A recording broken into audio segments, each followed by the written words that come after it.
Yo, what's going on, snipers, and welcome back to our Arizona Coyotes franchise mode here in NHL 22. So in last episode, we had free agency and started up the season simulation with a little bit of a different team. We did make a couple of changes, bringing in Jeremy Swayman as our starting goaltender, and we also brought in Noah Dobson onto the defensive core and got rid of Connor Timmins. And so far, it's worked out pretty good. I think our team is 22-8-4, and we're 8-1-1 in our last 10 games at January the 1st. As you can also see, I will show you guys quickly. Those two new additions that I just mentioned in Noah Dobson and Jeremy Swayman have been pretty good so far. Noah Dobson playing 34 games with us, 7 goals, 12 assists for 19 points already, and he's a plus 13. Almost shooting 15% as a defenseman as well, which is pretty crazy. Now, I think the reason his asking price was so low in free agency was because apparently he only played 11 games in 2025-26, so they were using him as like a depth defenseman, I think, and he only played 18 games the year before. So he really didn't get a lot of ice time over the last 2 years, and that's why he was willing to accept such a dirt cheap contract. So hopefully he doesn't ask for too much this offseason if we want to bring him back. But then again, we do have guys in the minors that could eventually get into our lineup instead, so it's not the end of the world. Also, like I was saying, we brought in Jeremy Swayman as our starting goaltender as well. Pettersson is now our backup goaltender, which is interesting. So we do not have Wallstead anymore in the NHL. He's not good enough really, so we have him in the minors. But so far, Jeremy Swayman has been pretty good for us with that nice .915 save percentage and a 2.54 goals against average. So hopefully he could keep that up all year. And if for some reason he doesn't do good in the playoffs, we could always bring in Pettersson as our starter instead. Because Pettersson's been off to a good start for his rookie year. Even though he hasn't gotten to play a lot, he's already got one shutout in his career, which is really nice to see. So anyways, before we get into simulating more and maybe making trades, I don't know if we will make trades, but if we do, just in case, we do have a few comments to go over. So the first one is from HawksFan88. He says, team is off to a solid start. Hopefully they can keep it up. Also, shout out to Crosby for leading the league in points at 40 years old. Now, yeah, so hopefully we can keep it up. I don't know if we will, but if we do fall off a bit, maybe it's a good thing, because maybe if we simulate too good, we'll be a first round exit again.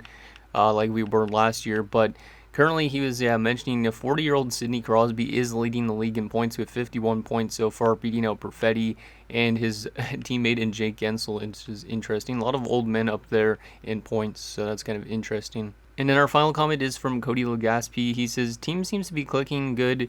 Glad to see Genther performing. Sucks to see Sadikov dip off.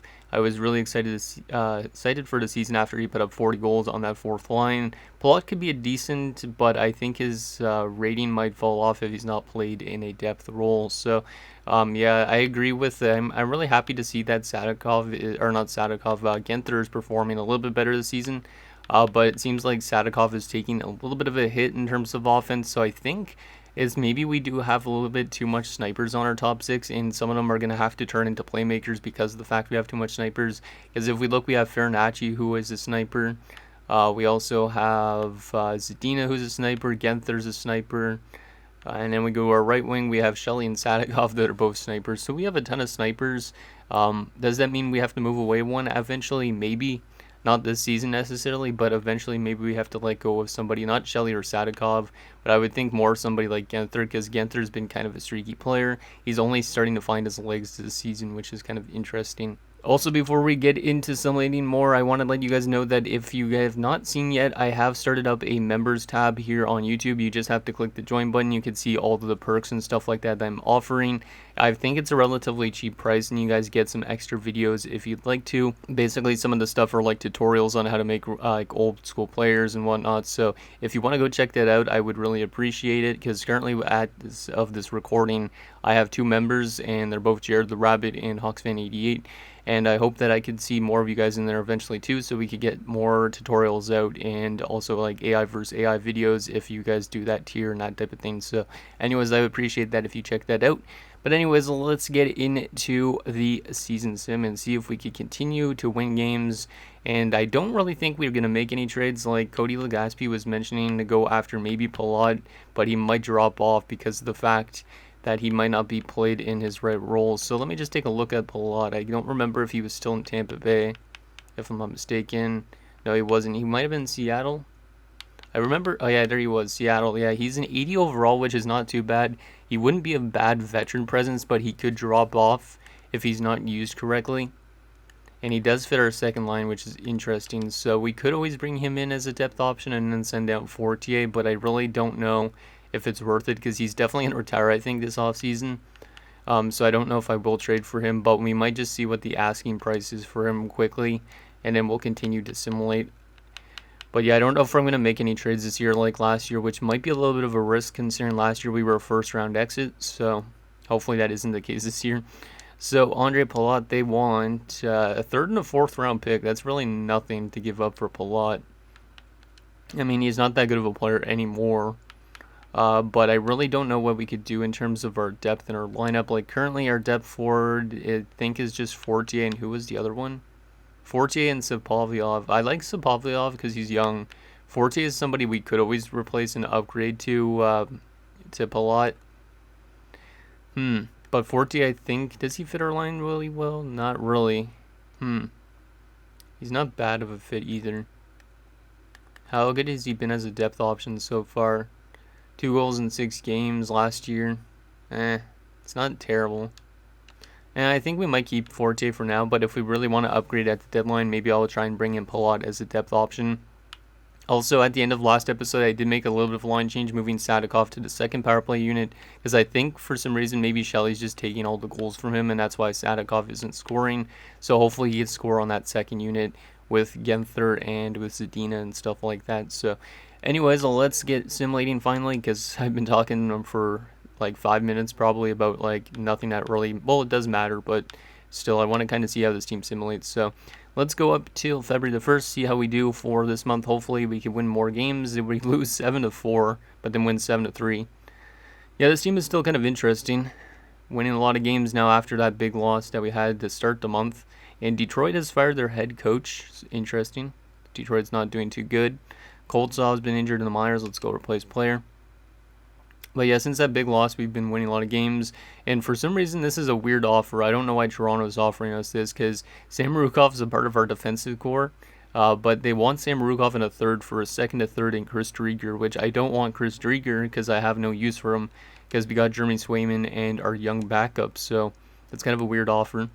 There's back-to-back losses after that long winning streak as Koltsov is back, which I believe... Oh, we have 2 Koltsovs, okay. I was confused. I'm like, wait, this Koltsov's already in, but we have Kirill Koltsov and we have the other Koltsov. Interesting. Where did this Koltsov play in the lineup? I'm trying to remember. Oh, it was where Arnsby is, I think. If I'm not mistaken. Also, I forgot to mention that Lowly that we signed in free agency that was undrafted is literally up to a 76 already. So this guy's going to be a really good stud of a player to get into our lineup. And once again, he's another sniper. So yeah, we're going to probably have to get rid of a sniper eventually in our team because we have just way too much of them. Like, it's good to score a lot of goals, but also snipers are usually not that good defensively, I think. So hopefully that isn't the case. Sam Rukov in a third for a second, Hillis in a fifth. I'm not sure about that. I don't think so. I'm not moving Sam Rukov. There's like no reason why I would want to move Sam Rukov even in the first place. Maybe it's because he has 1 year left that they're trying to get rid of, or they just want him. Chikrin has been injured till February the 4th. That's not too long term at least. Sam Rukov again. Stop offering me trades for Sam Rukov. I'm going to take him off the block. I don't even know why he's on the block, because he's not somebody I want to trade away, considering we just got rid of Timmins in last episode. So let's go to trading block and take Sam Rukov off there, because I do not know why he's on there. Same with Clifton. Let's just take everything off the block, because I don't know why the AI is trying to get... they're trying to make us go back into rebuilding territory, technically.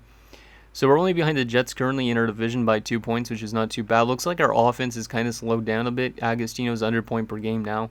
He was over a point per game to start this episode, which is interesting. But, I mean, if we're playing better defensively, I'll take it. So, because our offense doesn't need to be good the entire season. We kind of need to make sure we're just good in both offense and defense. So, let's continue to sim up to a day before the deadline, and then we'll take a look and see if there's any big minus players that we might have to get rid of, or any potential spots we could upgrade in.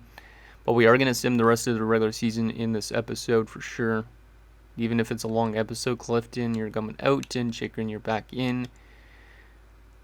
Sam Rukov, no thank you. I removed him from the block and we're still getting offers. God damn it, Toronto. And Varlamov's been injured. Let's go replace player. Let's go to trading block and take Sam Rukov off there, because I do not know why he's on there. Same with Clifton. You're coming out, and Chikrin, you're back in. Sam Rukov, no thank you. I removed him from the block and we're still getting offers. God damn it, Toronto. And Varlamov's been injured. Let's go replace player. But we're really struggling as of late, which might be a good thing. I know it sounds weird, but it might be a good thing because if we lose a lot of games, this team might be a better playoff team, to be honest. Looks like Forte is dropping off. Is it due to ice time? Yeah, it is. That's unfortunate. Well, maybe we do have to trade for Palat and get Varlamov back in. I think that's good if I'm not mistaken. Yeah, that's fine. Let's continue assimilating. But yeah, we might have to get a new depth option. We're losing a lot of games recently, which is really weird. But we're still playing pretty solid. We're 37, 18, and 5. And we are now 5 points back at the Jets, which I'm okay with because I don't want to win the division because I think I'd be a first-round exit if that's the case. But yeah, I'm not really sold on how we've been playing this last month or so. But let's take a quick look at our lines and see if there's any really badly minus players that we could try and upgrade. That top line's not been that good defensively, which is interesting, but it kind of makes sense. Second line has been still fantastic. Shelly's already on 39 goals in 60 games. He's on pace for his first 50-goal season, which would be pretty awesome to see that, especially at 23 years old. Geeky. So that third line's a little bit minus, not terribly minus, but we might change it up a bit. And then that fourth line's been pretty solid.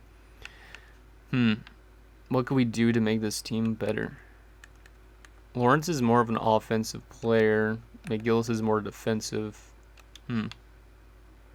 I like Sadikov. Sadikov's starting to score a little bit more. 18 goals now, which is good. Maybe we want to just change up the defensive pairings a bit.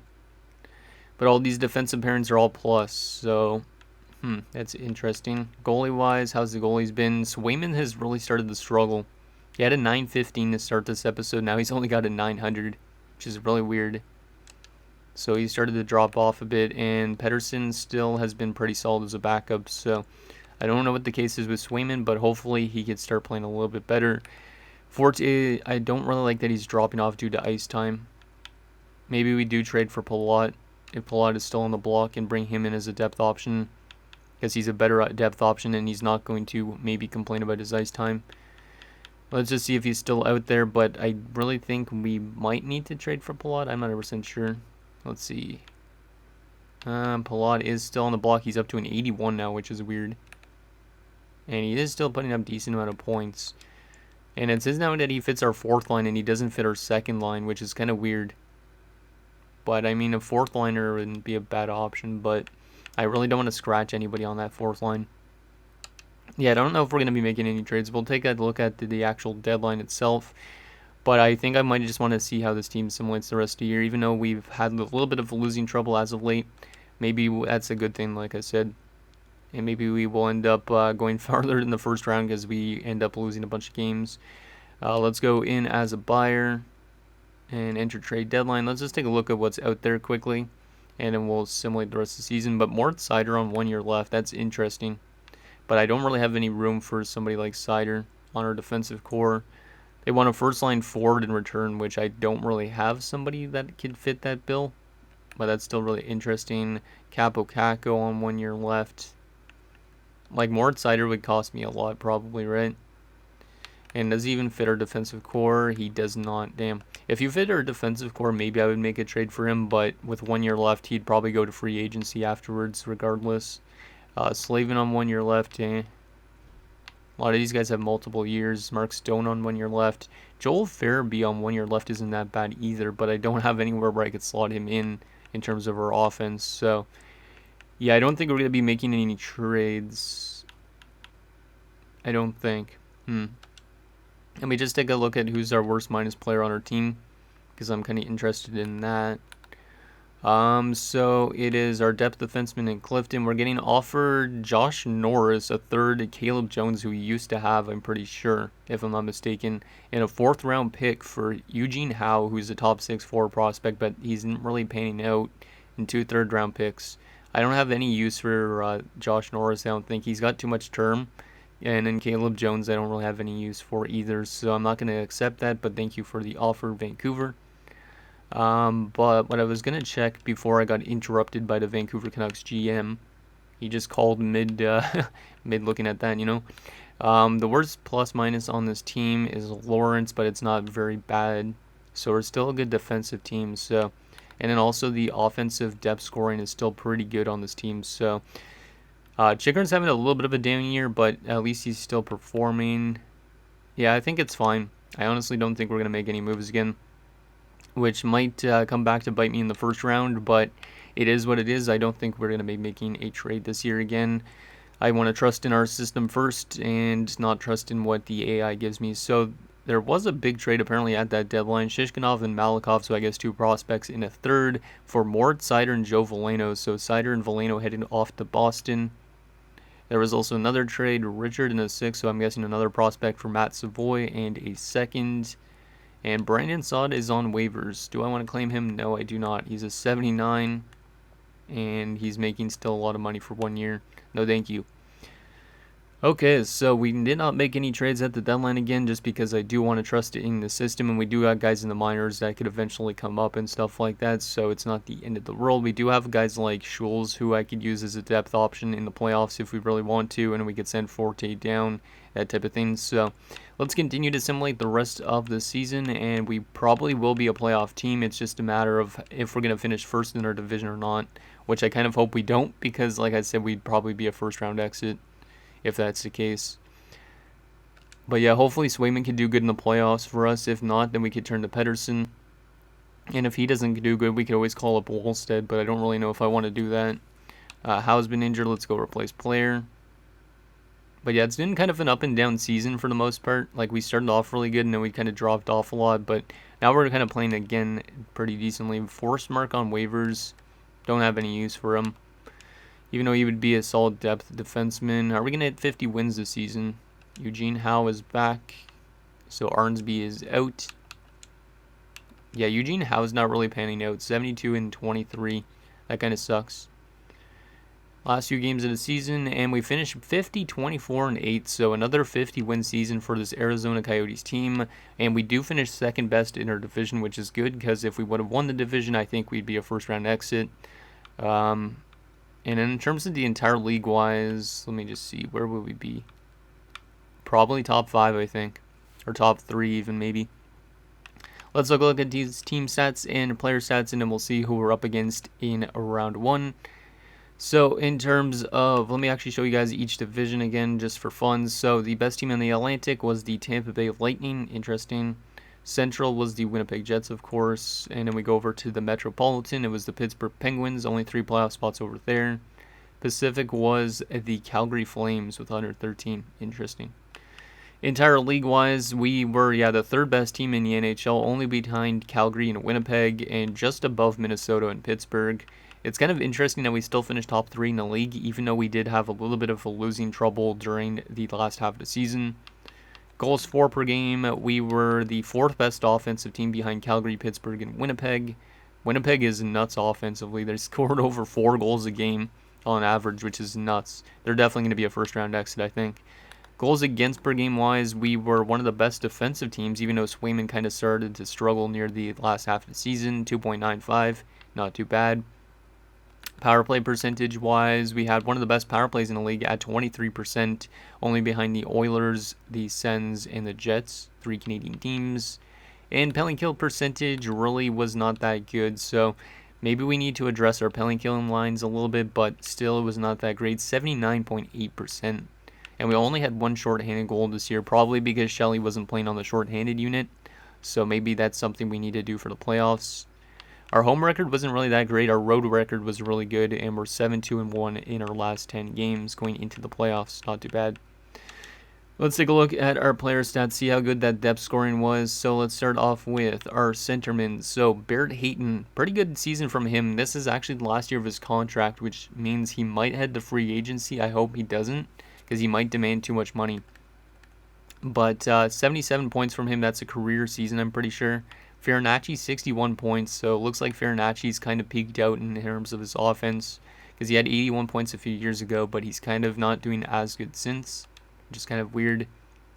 Connor Geekie, 40 points is pretty solid. That's probably his best season yet, right?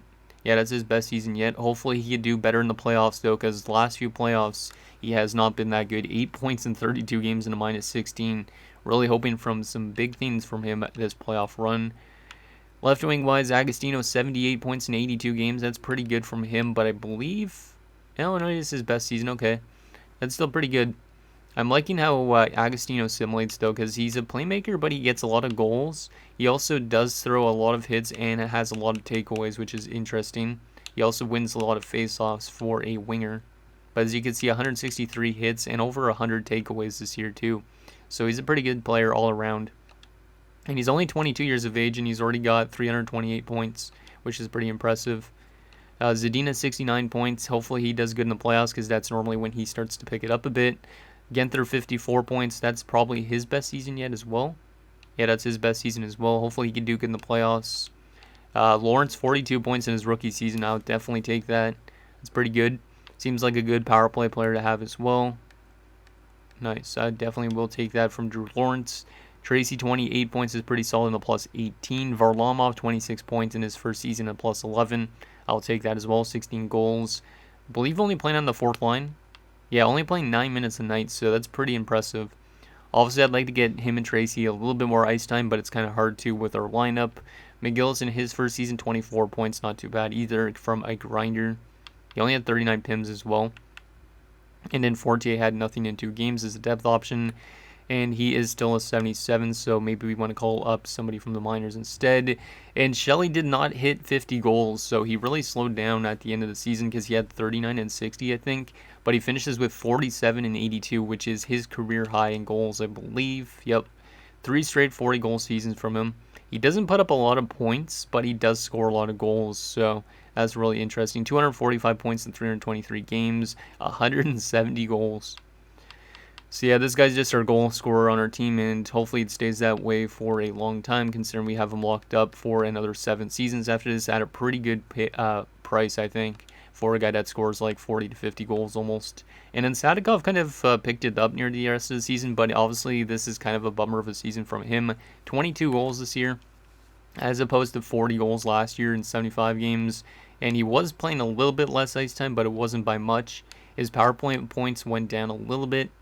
So I don't really know where his offense kind of struggled a bit, but he didn't score as much as his first season, which is kind of weird. And then defensively, Jacob Chikrin, 54 points. That's probably one of his worst seasons as of late, but it's still pretty good. Yeah, over the last, I'd say 4 seasons, he's been really good. One of the best defensemen in the league. But this year, he's probably not going to win a Norris, I would assume. I could be wrong with that. Soderstrom, 51 points, that's pretty good. Dobson, 29 points, so Dobson kind of slowed down a lot, but still 29 points is pretty good. Sam Rukov, 21 points. Schneider, 18. Tukinen, 12 points, not bad. And Clifton, nothing. So, yeah, pretty good plus-minus throughout our entire lineup. And then goalie-wise, Swayman had 40 wins this year. 40, 19, and 6 with 3 shutouts and 901 and a 2.92. And Pedersen finished 10, 6, and 2 with 1 shutout and 914. And a 2.61, so very solid stats from our goalies. Hopefully they can do good in the playoffs as well. Let's take a quick look at the entire league for stats. So best forward for points this year is Cole Perfetti with 112, just beating out a 40-year-old Sidney Crosby, who's apparently now injured. Best goal scorer this season was Matvei Michkov in Dallas with 59 goals. You can't stop that guy, but Shelley was once again up there in goals, which is pretty nice. Unfortunately, I don't know if he's ever going to win a Richard. Depends, I guess, if Michkov slows down or not. Best defenseman for points this year was Cale Makar with 65 points, and then Quinn Hughes is also up there. So more than likely, one of the two of them are going to win the Norris. Probably Makar, I would assume, because of the plus-minus. But yeah, Chikrin still finished top 10 in defensive points. And Soderstrom actually was up there as well, so pretty impressive. Best goalie this year for wins was Michael DiPietro with 45 wins, followed by Vasilevsky with 44. Swayman was up there for wins, which is pretty nice. Most shutouts this season was Connor Hellebuyck in Minnesota with 7 shutouts. Best save percentage by a starter, Vasilevsky with a 915. And best goals against average by a starter was Vasilevsky. So Vasilevsky's more likely going to win the Vezina this season. And then the best rookie scorer this year was Jesse Tanguay of the New Jersey Devils with 56 points. But he was a minus 36, which is probably not going to win him the rookie of the year. It might go to Bonk because of the plus-minus. But that's a really bad plus-minus for a rookie. I'm assuming that Jilkin guy's also a Devils pick. Nope, he's Detroit, but a minus 29. Damn. Lawrence was up there, though, with 42 points, which is pretty good. Interesting. Let me take a quick look at our AHL team because I do want to take a look at how Tucson's doing. So Semenov's doing pretty good. He's a 76 only, though. Blykov's is 73 already, which is pretty solid. But some pretty good offense, it looks like, from our AHL team. Schultz got 62 points. He's a 79 overall, so we could call him up at some point. He definitely will be in the lineup next season if we could find a way to slot him in. Koltsov's still a 77.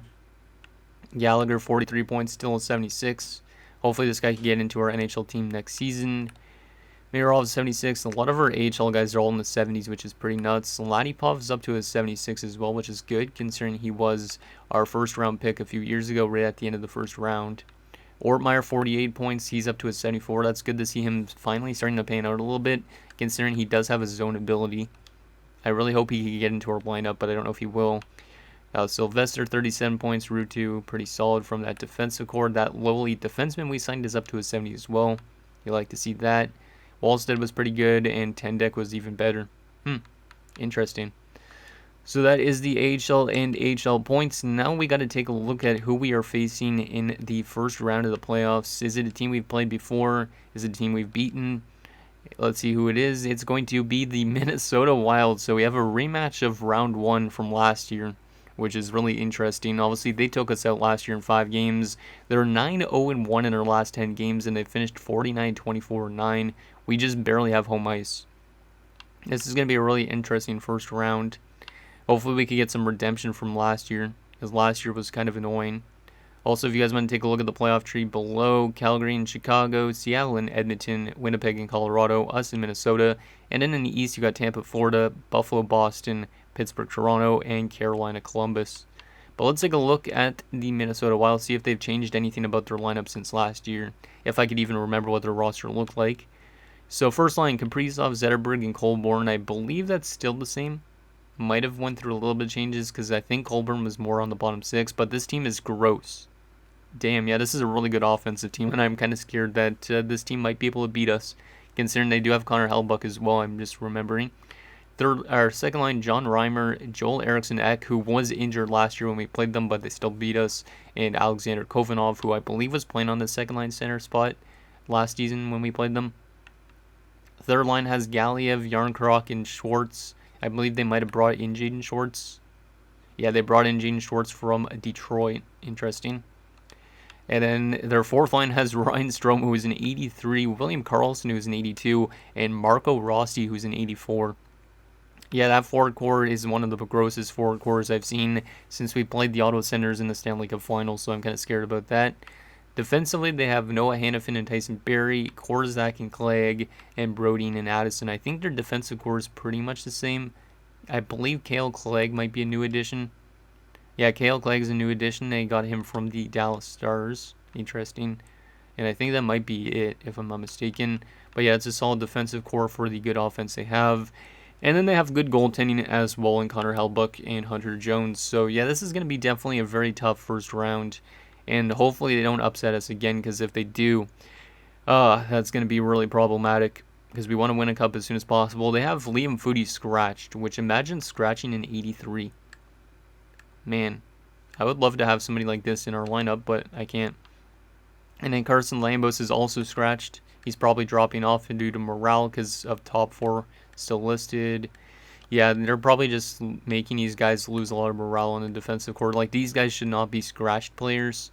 Like, these are the type of players you want to have in a lineup, but I guess there's not really anywhere you could slot Foudy in on this forward core because of how gross it is. And then in terms of, like, Lambos, obviously he's younger, so I would try and find him a way to put him in instead of, like, Addison or Korzak even. But yeah, that's going to be a very tough task to beat this team. Might be one of the best AI-looking teams I've seen in a long time. Like I said, that Ottawa Senators team we played in the Cup Finals a few years ago was pretty much as good, I think, in terms of overalls. So it's going to be definitely a tough task. Quickly, let's do a comparison of how they did during the regular season compared to us, and then that'll be it for this episode. So compared to us on the season, we had 1 more point than they did during the regular season. We scored more goals than they did, which is kind of surprising considering how good and deep their offense is. Their defense was better, definitely that makes sense because of Hellebuyck. Their power play percentage was worse than ours by a little bit, and their penalty kill was way better. So they're just a better defensive team. They had 8 shorthand goals as well, which is pretty scary. So yeah, we definitely need to find a way to beat Connor Hellebuyck, and we also need to find a way to score on them in general, considering they're a good defensive team. But anyways, guys, that's going to do it for this episode of our Arizona Coyotes franchise mode. So next episode, we'll have our rematch with the Minnesota Wild in the first round as we look for redemption for last year's first round exit. So now you guys think down below, and I'll see you guys next time.